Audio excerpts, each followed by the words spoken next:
தேவனே நான் ஓமதண்டையில் இன்னும் நெருங்கி சேர்வதே என் ஆவல் பூமியில். மத்திய 7ஆம் அதிகாரம் 3-4 கொஞ்சம் வாசிங்க. நீ உன் கண்ணில் இருக்கிற உத்தரத்தை உணராமல், நீ உன் கண்ணில் இருக்கிற உத்தரத்தை உணராமல், உன் சகோதரன் கண்ணில் இருக்கிற துரும்பை பார்க்கிறது என்ன? உன் சகோதரன் கண்ணில் இருக்கிற துரும்பை பார்க்கிறது என்ன?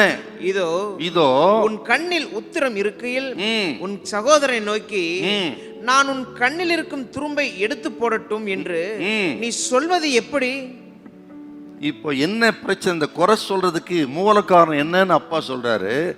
ஆக கண் தான் பிரச்சனை, உன் கண்ணு தான் பிரச்சனை. நீ பார்க்கிற பார்வை அங்கதான் தவறு இருக்கிறது. ஆகவே உன் கண்ணுக்கு ஒரு ஐ சர்ஜரி உனக்கு வேணும். அந்த சர்ஜரியே சரியாகலையா, கண்ணையே பிடுங்கி போடுங்கிறார். நீ ஒரு கண்ணுடையவனா நீ பரலோகத்துக்கு போகலாம், 2 கண்ணுடையவனா நீ நரகத்துக்கு போறதை விட ஒரு கண்ணுடையவனா நீ பரலோகத்துக்கு நல்லது. அதனால உனக்கு ஒரு ஐ சர்ஜரி வேணும். அது முதல்ல நீ தான் தொடங்கணும். கண்ணு தாங்க பிரச்சனை எல்லாத்துக்கும். நம்ம கண்ணை அப்படி பாதுகாக்கிறது ரொம்ப ரொம்ப கஷ்டம். உருட்டிக்கிட்டே இருப்போம்.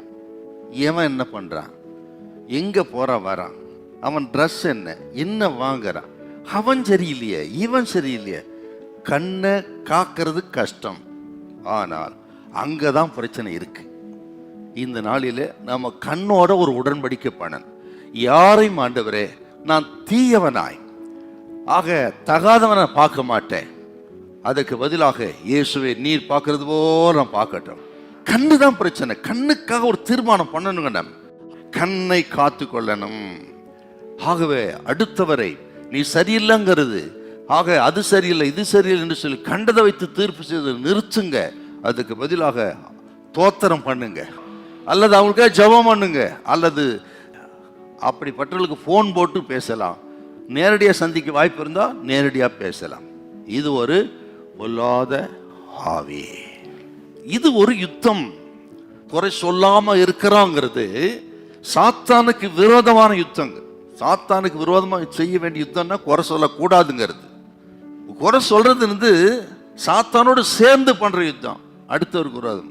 அதனால இந்த நாளிலிருந்து மாமியார் மருமகளாகட்டும், மாமனார் மருமகனாகட்டும், பெற்றோர் பிள்ளைகளாகட்டும், நண்பர்களாகட்டும், ஆக எதை கண்டாலும் சரி நீங்க யாரிடத்துல சொல்லி வீணாக நீங்கள் இந்த ஆவிகளுக்கு இடம் தராதீங்க. ஆக கண் தான் பிரச்சனை. அந்த ஐ சர்ஜரி இன்னைக்கு நம்ம வேணும்.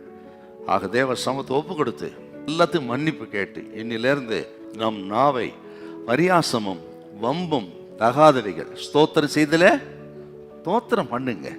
கர்த்தர் உங்களை ஆசீர்வதிப்பாராக. ஹல்லேலூயா, ஹல்லேலூயா.